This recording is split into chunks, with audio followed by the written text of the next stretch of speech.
ایوار باش گهدار و تماشاوانین بویر اف ام خلک کنوش برنامه پیوجویا کوچ برکی آنگو مسیرت مخترب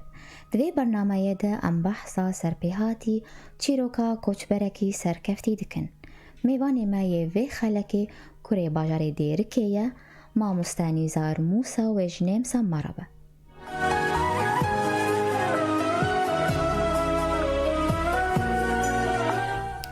دماتا خوش به ماموستا نیزار تو بخیر هاتیه برنامه یمه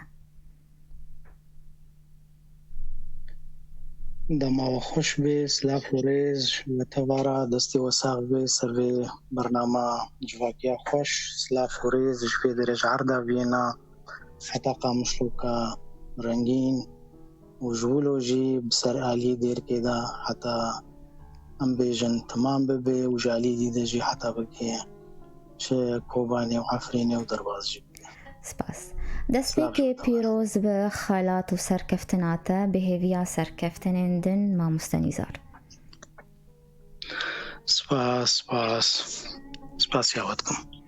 ام دخوازن دهنکی بحثا جیانا خوبک دماتل سوری بو بحثا باجاری خوبک قناخین هری گرنگ دی جیانا ودا چو بو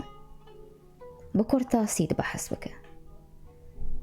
بله شو از نیزار محمد امین موسما ناوی من ناوی سیخالی ازی بیجم از جبوند مصطفی دایگوما و پشتی ویجی حتی اصاب کلوریای ام چونا باجاری گرکی لگه الباجاری گرکی لگه مجیان خواه بردوامی تیده کریا و هن پشتی ویجی خواندنا خواه الحلبی و پشتی وی الباجار دیریج وکو اندازیاری چاندنیه من استا جامعه متمام کریا بله و هر وهاجی دواری چاندنیه دجی و دواری ماموستایی دجی وکو ماموستای بیولوژی الباجار ارمیلان دبستان ارمیلان دجی من کاری خوی ماموستایی کریا و هر وهاجی چالاکیه دجی چه دواری جواکی دجی و چه دواری سیاسی دجی ما کاری خود کیرو هاتنا ولاتش دروژی و ان شاء الله ام سروی رباز وردوام بله پشتی زاننگاه حلبی تو چند ساعت کار کریه بری گود درکبه نیمسا ارکی و چه بود دبیجه تماموسته بو لرمیلان ولی دیرکی بله او شخوا پشتی تمامی من زانگو ایرا باجار دی رزور از خارجی پشتی ویجی از الولات وکو ماموستا کارکر و هنجی وکو دواری چاندنی دجی از اندازیار بوم به هفدورا مکاری بوز و هر دو کارا برنگکی سرکتی پیش و باجونم وکی سال 2014 یعنی ام کوچبر بون مهات نوی درجی ما خواست براستی وکو خورده که کرد ام تمامیت کاری خود بکن چه سرکفت نکبی ام کاربن به دست بخن دوی وارد جیل الولات اروپایی یعنی از شخوا چی کسی که کوچبر وقتی درواست بیتید که و ولاتا دا وکم بیشن کلیتا جیانی و ولاتا دا شخوا زمانه اما مستنیزار بریگو ام بحثا ولات بکن ولاتی نیمسا سوری کت آلوزیه ده شاگرتین پرجه هاتی لیه بون لی پرانیانا بری خودان کوچبریه وقت ما مستنیزار تانی آلوزی بو سدن بونیان درفتین باشتر جانک باشتر بری خدا کوچبریه شاید باوریا مدا یعنی گرینگیا پرسی گلکی هیا یعنی دورده شی وکو خورده که کرد بالنسبه خوا پشتی ام بیجن خورده که کرد خوا آوا کری الولات و ام بیجن چه دواری خوندنه دو چه دواری کار دو چه وکی دیجی وقتی ببینی کریز الپیش یاوی هیا و ام بیجن هنگی الخوا گره کاربه بلکی چیج آلی کساتی و چیج آلی دوزا خوا و چیج آلی ام بیجن کوملاتی و کاربه تشتکی لیزی دبکی از وکو خورده که کرد دوا ظروفا دا دوی کریزی دا مدید هبونا من جدربي ولاتك أوروبي أسكاربم خوبي شويخم وكاربم فايدة خوشي الملاطي خو والملاطي خو بكم أسباورم هبونا من ويدفيدا ميدا وباشتر به ليه جرينجي أزبين مزمان وقتي من مجدب ولات بردا وزدركتم براستيجي جلكي من خشو وزوكو ما مستبوم هي أو دم تجارة جبيرة مناشن وقتي من قلم خداني وأز دركتم وجدبستان دركتم وعلمي ما مستاي حوالي من وعلمي شاگرتي مكزتي ذا أبدا يعني تجارة أو دم جبيرة مناشن يعني من قلك زحمة أو بريار مستان لي مديت خوياي وقتي بهاتيا بريار ستاندو از جوالات دركتم. بله واجد حضروا چاردان ده و برای خدایان نیمسا وک خورتکی جوان پنابر خواندوان تو اندزیار بو چه زحمتی هاتن دسپیکی هاتن پیشاته؟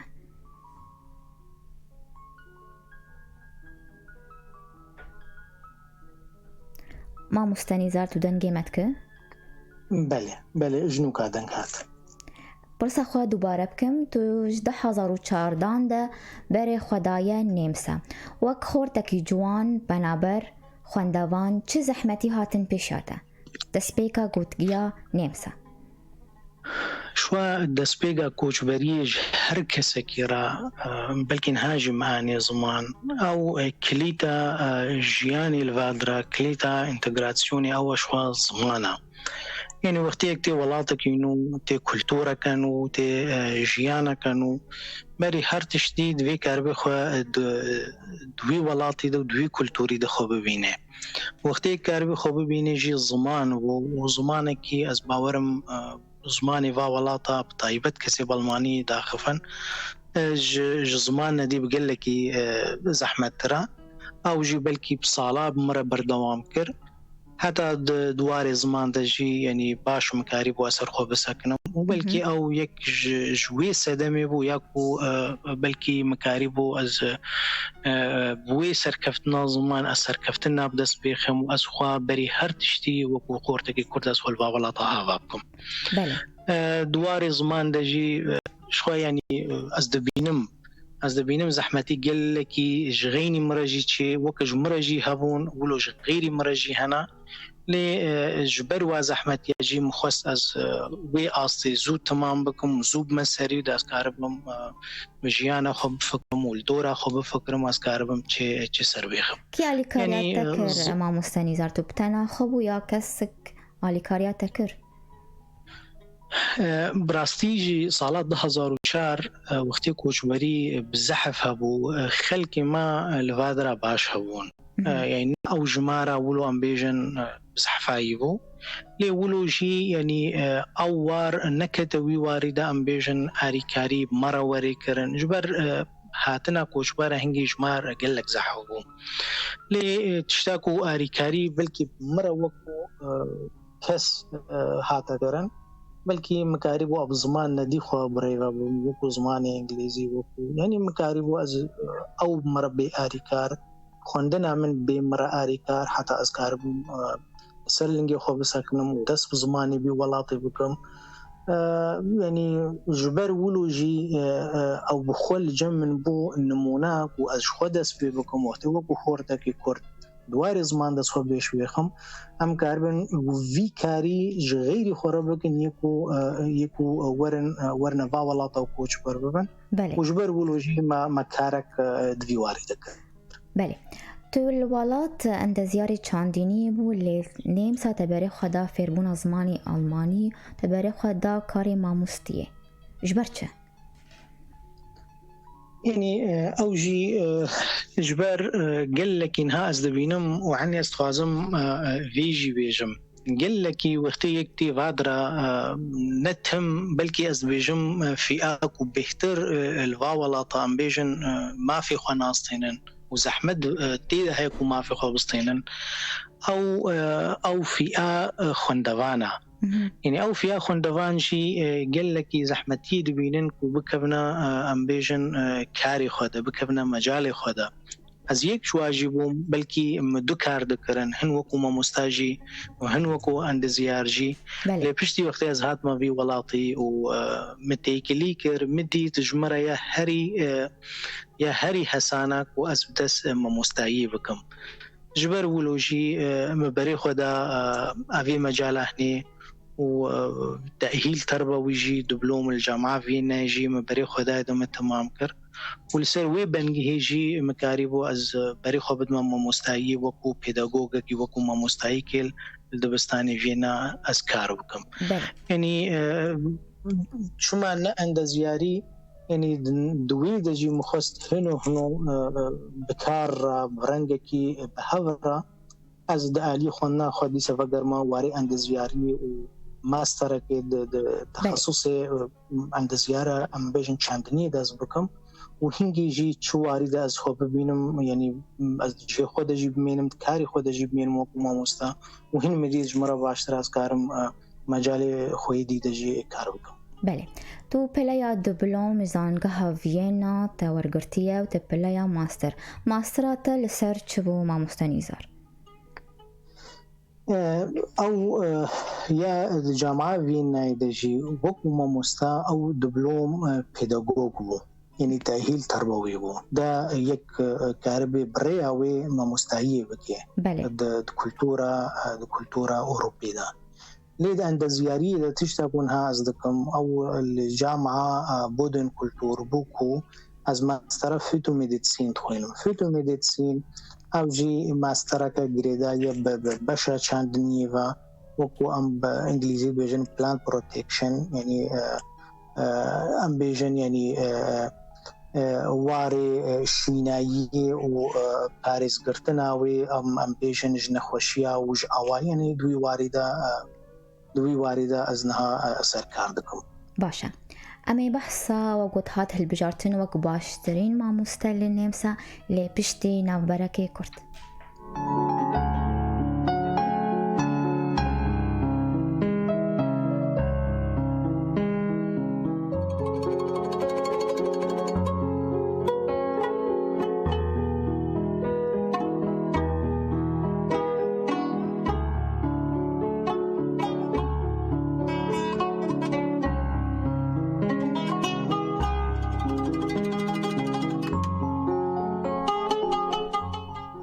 جاركدن هون بخير هاتنا قهدار و تماشبانين بوير اف ام دوی خلقانوش برنامه پیواجویا کوچ برکی آنگو مسیرت مخترب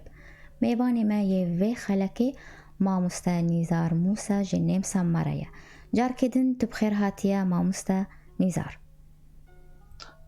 سپاس خوش سلام سپاس با آلیکاری از آنگاه وینای تو هات هلبجارتن وک ما مستی گشتی تکوارا زانستین یا امیر کیده ام بحثا وی هلبجارتنی بکن تو چاوا هات هلبجارتن و جبر چه؟ بله شخوا دوی واره هنه دا بلکی جهی که خوشی بول جمعن براستی وقتی رو یعنی دوار پیداگوگ دا دوار کاری کو از تیدت کم دبستانه که فرمی دا لوینای تیکلی مراحاتا کرن بری 6 هیوا 7 هیوا جامعه وینای و هن تیما اوی امبیجن ویب سایت تیما اوی بارگاه لیکولینا یا امریکی بناوی اینه وکو تیما که بو شنجارا مرا تیکلی کرن و دواری پیداگوگ دا و دواری امبیجن انترویو دا و دواری کاری مستعی دا و جمرا گوتن بگل لکار سر آستا اوروپای مکریج هر ولاتا کی مچند کلو گور تیمی کو جامعی و ولاتا دا یکو امبیجن جی خارجینا فام دکن و جواجی امی دوا هل بجیرن سرانسری اوروپای هل بجیرن کو وکو ما مستعین سال 2022 و وکو اریکاریا جامعه وینا عمل سر وی ناوندا لیکولنا پیداگوگ یا سرانسری ام بیژن ولاتن ناب دولتی دوی دجی کو کسی کو ورنه هلبجارتن و جهه خود دوی ناوند ده ببینن حتی سالکه بله اف ناوند جی اف خلقا هشتمین سالا هشتمین کو مستا تی دتین هلبجارتن و کو مستاین صالح جهه شانازی بول جمن براستی و اجی گله کی بک خوش بوم وچلو از بیجم الدورة خوجي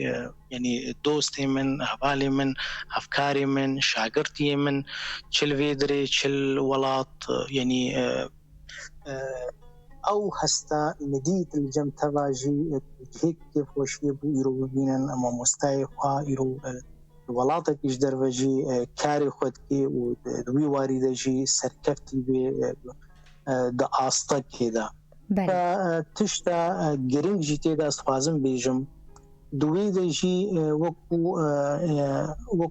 رسم وکو ام بیجن صورتی کود تیدا هاتنا بلاف کرن او جی صورتنا هلبجارتی بون هاتا گریدان بکاره که ام دکن دناونده که کردی الویدر بناونده چاندو جواکا کردی لکیما و تیدا جی ام زمان دن طایبت زمان المانی شاگرتی دبستان آراش کساتین میں یکو زمان سروا زحمتا کساتین تمن دریج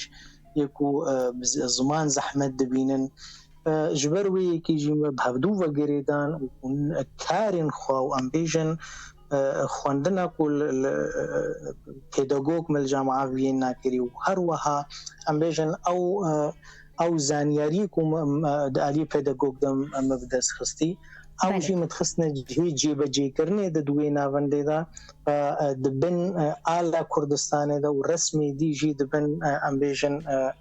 ماپا کردستان دا خریطه کردستان دا او بهتر جمن جی شانازی بو کو رسمی من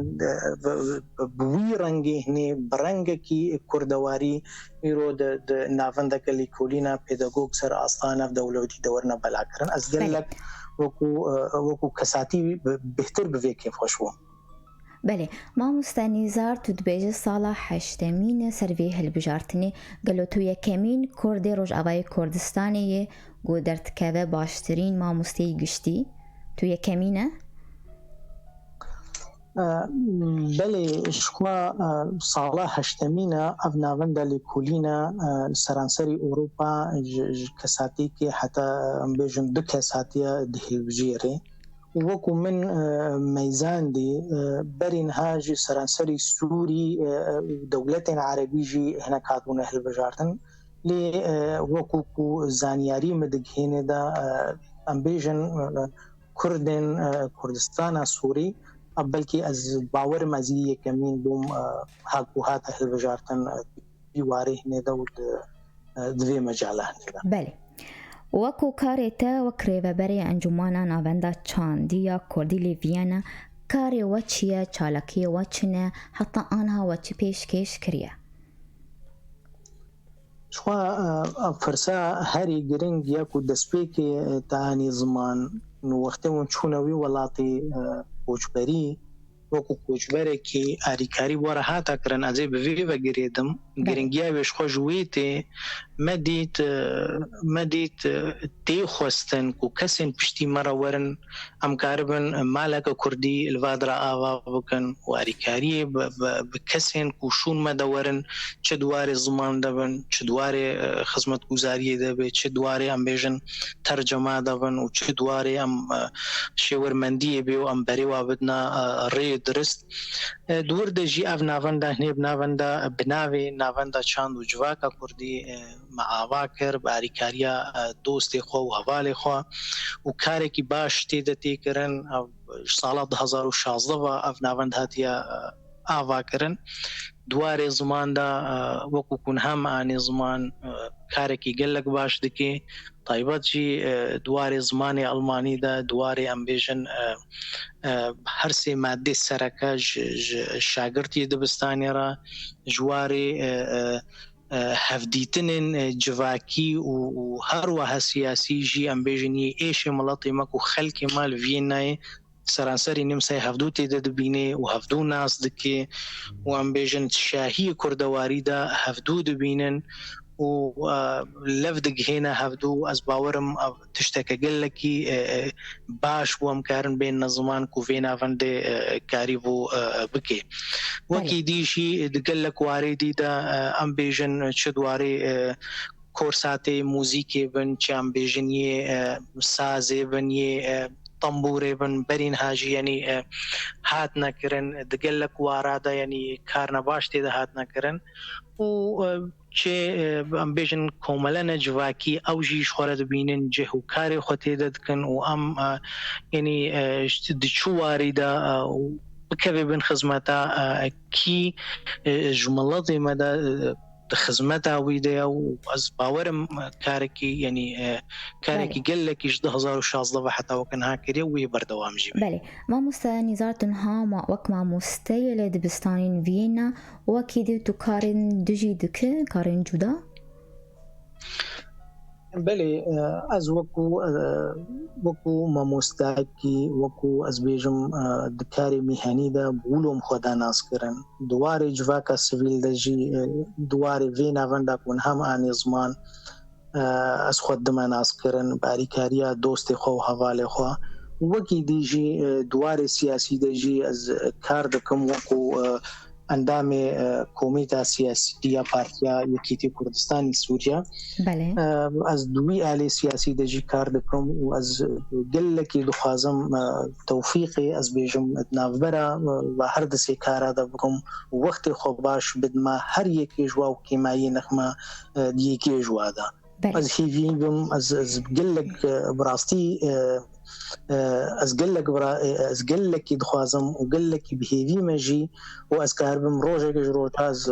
کیمایی نخما دواره کیش و هر سواری کو از خوبی تمناس کرن. بله دمامه هندک مایه متخوازم چند پرسیدی بکنشته پروژه نیزار موساد پیشروجه چند تخوازه کارکی دن بکه کارکی جوداش کاری تایی ما مستیه يعني هكال دواري جياني ده دواري امبيجن دواري كار ده بي اسكارم في بيجم تاني بلكي دواري امبيجن مستعي ده بلكي بروجن از وكو كس استي ده دفكرم بلكي از نهاد بينم هي هناكي دمجير لازمه دو وقت ويدا از حول خبدم پروژه کو کارجتی دورنا کرن کو امبیژن فایداوی د دواره گشتی د جی بهتر هبه نه دواره کساتی د جبر از دبینم ایرو وکو کسکی کرد هاتنا میا واولاتا و سرکفتنا کمتی ده هبه دوی ام دوی نبخو تنی بفکرن دوی جبر ام هاتنا ام ارمانجا کی هاتنا ام وقتی مجد ولاتی خبر داد و اما فی ولاتی خوا و ما فی ویجی الخزانبن جبر ولود وی هکر ام چکاری شو پروژه دی بدنا پیشیا هو دی ام زانبن اشتفقرا گشتی رو وشکاری کردواری ری بهتر تفکیر نیزار موسی توی وی آلی دا و وار ندیجی هنت پیشیدا باورم دواري كردواري دا امسر كار دكون وان شاء الله از هيفي ما اوجب كبنا بن خدمتها الله طيمه دوستي مدا وكوش بريمال وادرا دو بله ما مستقلو تنيت هيت بقر روش اوای كردستاني ولزانن قهيوي تكاري خابر دوام بكي دمان هذا شخوتي خستن وكو از بيجم ارمانجا كي جمرا بهتر جيب راستي از بري خبد ما واري اكاديمي دواري اكاديمي دا وقتي من امبيشن سيرتيفيكات خو يكو تين خوستن يكو از بخوبي قانعم كو ازواب دست بقرم هنگي جي السروشا كو از بيجم ولاطي ما كو سروي روشا كو از بيجم از قهاموي اسطا از كارم فايدا كو تي خوستن از بكم بالتاكيد ام ولاطي خو هاتنا فادرا ام نهاتنا كو لفادرا جيانا خو حتى روجا تالي بردوام بكن وقتي كو هاتا خوستن بو وقتي از باورم نزار جي وغيري نزار موسى جي ويجي خود ولاطي خود ببينن و امبيجن تشتا وری خواستن و ولات خود بکن لی بلکی از بیجم هی دم جویرا باش مای هی دمی و هی نهادیه. بله جبو تواهی جوانین کرد ین بری خدانه کوچبری شیرت و جوانارا چیه؟ جوانین کرد و مالباتن کرد استخوازم وی بیجم دو تشت هنا براسی استخوازم بین منظمان پرسا گلکی گرنگ و براسی جا سپاسیتم سر بی پرسی يعني يا أول كو كاربن قال لك نفشي خواهبن زاروكي خواهبن زاروكي ووندانبن أو انتجراتسيونا نيجاتيف جعلي كي تند النوي كرن جعلي خودجي انتجراتسيوني بكن أم بيجن هاج كولتوري خواهبن هاج دوزا خواهبن خناس بكن خوش بيرنبن أفد آلي كده آلي دي دجي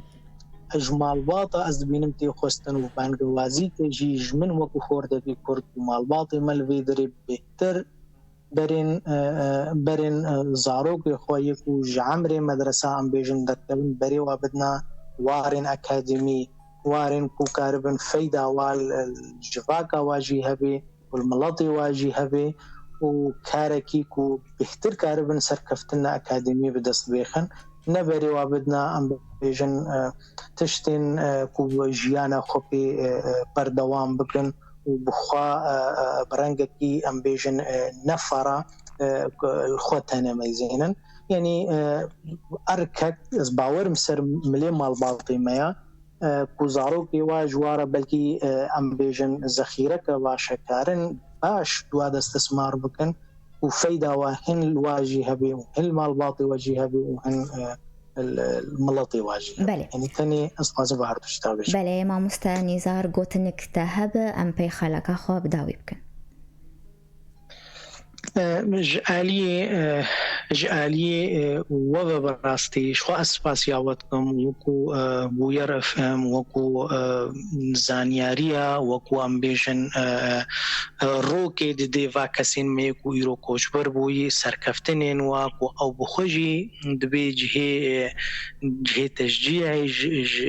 غيري وارجيكو كاربن بري خو بدنا سركفتنا وبرنگكي فراتر بفكرن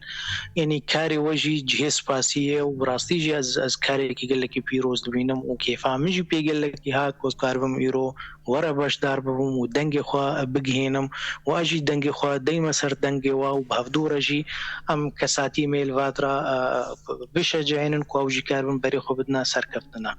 یا دیجی از هیوی کمنا دیجی هيا و از دبینم بهتر جهالو حجيانك خوشتر استقرارك باشتر كل ولات وري آفاكرن أفكوش برياك وحتى وكو إيروجي بردواما يعني زيدي حالو تشينا بالظروف بهترش خلقي مو ملطي مرة ورنا آفاكرن ده خلقي مهنكي هاج ولاتي خوجي هبي ونحمو كس بدنا ري ورنا بادرة از نوی دویجم بلا کس نوی لی از دویجم بلا امهاج ولاتی خوشی هبن و هاج ملاتی خوشی هبن جیانک خوشوار آوا بکن و استقرارک جواکی و سیاسی و امنی و اقتصادی جوار آوا بکن دا خلق ما ام هبونا واجد ولات بید گلک سپاس بوتا ما مستنیزار گویروت بو میوانی ما سرکفتنیش بوتا و جبو کاریتا و جیانک خوش بوتا سپاس یاوتکم ام به ویرانگی هاتن داویا خلقه خوام به هیوینن و دمک خوش مردر باز کرن سپاس یا میوانی خود که ما مستنیزار موسا گوژ نیم سمارا و سپاس حوالی خود که لسر کنترولی و شانا زندی شیزر و شیرین حتی جارک دن چارشمک دن بمین کیفو خوشی